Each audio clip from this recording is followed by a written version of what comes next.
Yo, what's going on everybody, this is Rockin here and welcome back to a brand new video. Today I'm going to be showing you how to use the Video Copilot Saber plugin in After Effects for your Valorant montages and edits. Just before we get started, I'd just like to say I've made several other tutorials all revolving around Valorant editing, so make sure you check them out. The playlist will be linked in the description as well as on the end card of this video. And without any further ado, let's get into it. So to start off with, you're going to need the Saber plugin. It's completely free. I'll leave a link for it in the description. You can get it off of the Video Copilot website. It'll take you to this site. Just scroll down to here, you'll see Windows download, or if you're on a Mac then obviously choose that. Yeah, just download and install that. The instructions are really straightforward. It will just take you through it and then we'll move on to actually editing. So now you'd have loaded up After Effects and created a new project. Next, what you're going to do is go to new composition, match the resolution and the timing to your clip that you're using. I'm just going to leave mine at a minute. You know, I'd rather have a little bit extra to work with. I can always trim it down later on. I'm going to call it tutorial and hit OK. Now I'm going to drop in this clip that I got earlier of just me shooting a gun pretty much. We'll try and find a good place that we want to use the Saber on, so I'm thinking something around,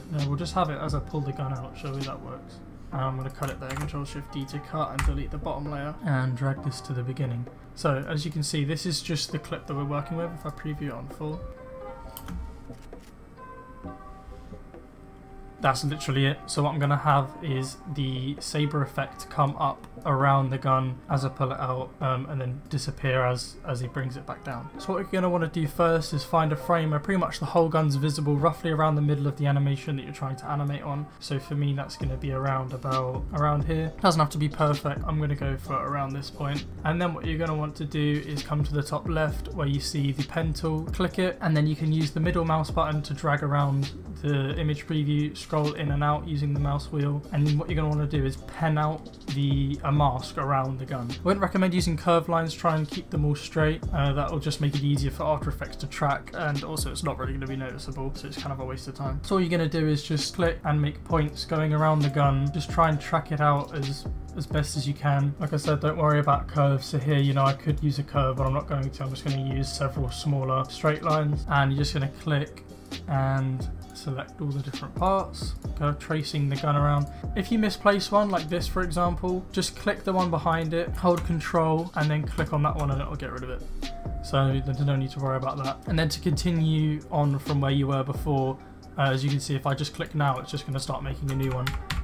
Just click on the last point that you used, and then you can continue. I'm not going to bother about penning out this gun buddy. I'm just going to leave it as it is.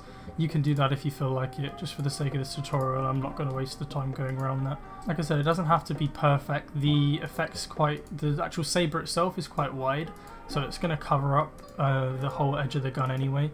So any slight mistakes you make won't be too noticeable.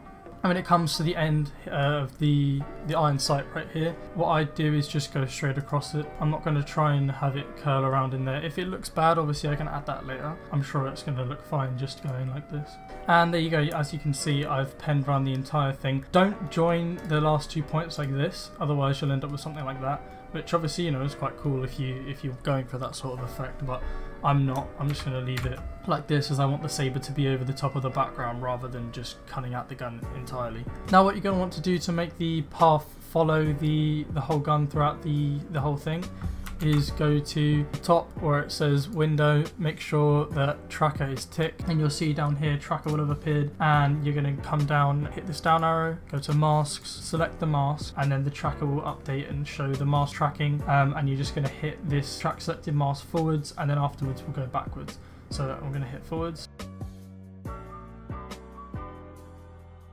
As you can see, it's done an absolutely crap job at tracking it, but that's just how After Effects is. It's not particularly good at tracking masks onto guns, at least not in my experience. I want the animation to end about here, so I'm not actually going to bother animating the rest of these. So I'm just going to hit the down arrow over here to where it says mask path, zoom in and delete all of the keyframes after that point, as I don't particularly want them. And now what I'm going to need to do is try and fix these ones here. So I'm going to come in with the pen tool again. I'm just going to try and drag the points that are already here back onto the gun. So I can do that by using the selection tool and dragging them as close as I can to start off with, and Control T to scale, and just try and match it up with the gun as best as I can. Might take a little bit of fiddling to get perfect. Obviously that's as close as I can go for now. And then what I'm going to do, come in individually with the pen tool and drag it all back onto the weapon.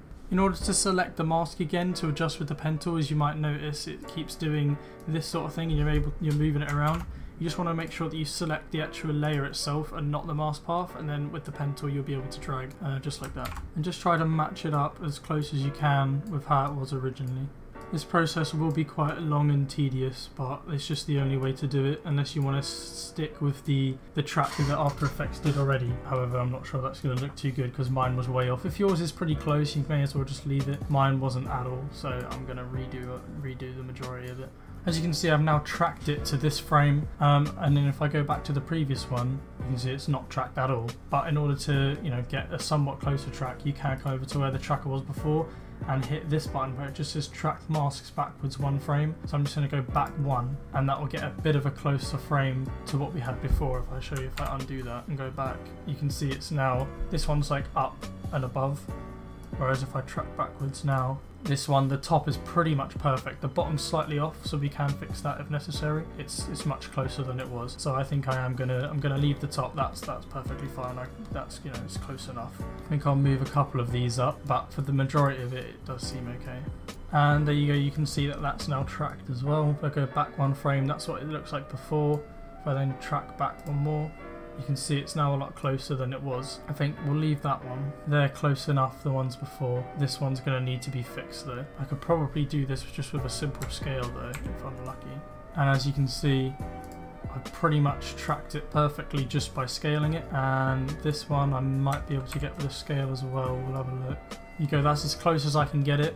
What I am going to then do is obviously go in with the pen tool and just fix. You can see this is all pretty much perfect. I'll drag this up and that should be okay. But you're just going to want to try and get it as close as you possibly can just by scaling and moving it every time, or just hope that the tracker gets it pretty much bang on, which, well, it probably won't because it's a bit shit to be honest. But there you go, you can see that's pretty close. Obviously it's not quite perfect over here. I could fix that if I had the time. In fact, I might do quickly. Just try and get it a little bit closer, and I think we'll call it a day there. And if we go back 1 more frame, we'll see if I track this, will that look better? We'll see. I'm going to say that one, if I track it back, is actually more accurate around the top. I'll fix the bottom, and there you go. That one's now done as well. That one I'm going to say is close enough. That's good as well. That one I'm going to say is close enough. That's close enough. I'll say that they'll be alright like that. I'll say that they'll be alright like that. Obviously, if it looks trash, you can always fix it afterwards to make it look good on yours. For the sake of this montage, I'm not going to go too crazy though. And now what I want to do is get the frames before the section that I chose. So I'm going to just hit Analyze backwards. We'll go 1 frame at a time this time. It's just gonna be easier for me to explain. So we go back 1 frame. That one's looking pretty decent. Back another. That's not great. But if when we animate it, we have the animation start down here and work its way around the gun, this is towards the beginning of where the Saber's gonna be. So hopefully this bit down here won't really matter all that much. Obviously, if it makes a difference for yours, track it. But for the sake of the tutorial, I'm just gonna leave it. I'm gonna go back another frame. They're looking okay. Looking okay. This one's starting to get a little bit too far off, so I think I'm going to intervene here. Something like that looks a little bit closer, so I think we'll just leave it there. Track it back 1 more frame. I think we'll leave it about there. I've basically shown you the technique on how to do it. Obviously, you're going to want more than what have I got here, probably about 10-15 frames. You're probably going to want a lot more than that, but just to keep it short and so that I'm not sat here for hours tracking this, I'm just going to leave it how it is. And now I'm going to do is slow it down just so that animation is over a longer period of time, so it's more obvious what I'm doing. If you're going to slow your clips down, I recommend you slow them down before you track them. The only reason I did it like this is because it gives me less frames to track, so it's not going to be quite as accurate, but it's going to be faster. You could get away with it if you're lucky, but in my case I probably wouldn't have done. But I'm going to slow it down now anyway, just so I can exaggerate the effect for the sake of the tutorial. So I'm going to go right click, time stretch, and I'm going to stretch it by about 3 times, so we'll go to 300. And as you can see, it's spread out these keyframes, so they're now not every frame, they're now every 3 frames, which isn't going to be, you know, perfectly accurate. I mean, towards the end it's not too bad. That's where we really, you know, took care when we were tracking it, but hopefully it'll turn out alright. What I'm also going to do is enable frame blending, pixel motion frame blending, because I just slowed it down. I want the movements to be smooth. So as you can see, it's now made it a lot smoother by introducing some extra frames in there. As you can see with his hand, it's sort of predicting what's going to happen and just makes the motion a lot smoother. So now it's time for the actual Saber part. So what I'm going to do is right click, hit new, solid, call it Saber, go over to effects and presets, search for Saber. It's going to be under video Copilot, and I'm going to drag it onto the solid. There you can see the Saber. Now what you want to do is copy the mask from your original clip by selecting the mask, drag your marker to the first keyframe and make sure the mask is selected, then press Ctrl C, go over to the Saber one and Ctrl V. And there you go, you can now see it's been applied. If we look down here, the mask is now exactly the same on them both. And then you're gonna go to customize core type Saber to layer mask, and you'll see it's now mapped around the mask. So as we move it, you see it's now following the mask. Then you're going to come down to render settings, change composite settings to transparent, and now you can see it's showing on the clip itself. I'm going to drop my resolution down a bit so it renders a bit faster, but that's basically what we've done so far. Now to change what it looks like, you can come up to where the preset is, and you can see all these different presets. So if you want something, I don't know, you want it to be burning, you can go with something like that, or if you want, I don't know, whatever nebula is, that's a bit intense, solar wave, windy, you know, there's loads of different presets on here. You can sort of just figure out which one suits your clip the best. I quite like burning because I was actually playing Phoenix at the time, so it sort of makes sense. And if you want to change the color of things, obviously there's the color option over here, so you can change it to blue, change it to pink, change it to whatever you want, as well as the glow intensity. So by dragging that up, you're going to see it's gonna get bigger. I'm going to put that back to, what was it, on 37? Actually I can just undo.